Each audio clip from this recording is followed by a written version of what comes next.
Gas পরিস্থিতির আরও খবর জানাতে নরসিংদী থেকে সরাসরি যুক্ত হচ্ছেন প্রতিনিধি মাখন দাস। মাখন, গ্যাস সংকটের সর্বশেষ কি খবর আছে আমাদের জানান।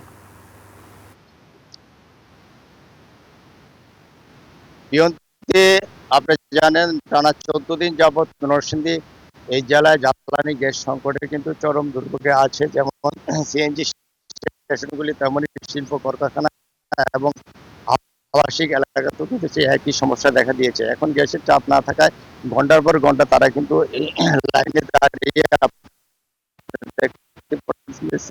কিন্তু এখন বন্ধের দিকে রয়েছে যে গ্যাসের সংকটের কারণে। তবে গ্যাস কর্তৃপক্ষ এছাড়া আবাসিক গ্যাস রয়েছে, প্রায় 27,000 লাইন রয়েছে, কিন্তু এই আবাসিক এলাকাও কিন্তু একই সমস্যা আমাদেরকে দেখা দিচ্ছে যে গ্যাস ছাড়া নামের মতো কিন্তু আসে, এতে করে কিন্তু তারা কিন্তু কোনো রকম কাজ করতে পারছেন। আর আমি এখন কর্তৃপক্ষের সাথে গ্যাস বিকাশ কর্তৃপক্ষের সাথে কথা বলছি, তারা যেমনটা আমাকে জানিয়েছেন যে এখানে যে গ্যাস সরবরাহ হয় সেটা জোয়ার সার, ইউরিয়া, সার কারখানার অগ্রগতির ভিত্তিতে ওখানে দেওয়ার কারণে এখানে গ্যাসের চাপ নাই বললে কিন্তু চলে। তবে এই গ্যাস সংকট কবে সম্পূর্ণ হবে সেটা তারা কিন্তু বলতে পারছেন। তারা বলেছে যে কক্সবাজারের যে মহেশখালী থেকে ওই স্টেশন যত ঠিক না হবে সে পর্যন্ত কিন্তু এই গ্যাসের সংকট থাকবে বলে তারা জানিয়েছে। তবে শিল্প মালিকরা জানিয়েছে যে এভাবে যদি চলতে থাকে তাহলে কিন্তু আমাদের শিল্প অর্থনীতি নতুন জেলাতে কিন্তু 100 বছর শিল্পের যে দশ নামে, এতে করে জাতীয় রাজস্বের সমস্যার সৃষ্টি হবে। তো এছাড়াও কিন্তু আপনি জানেন।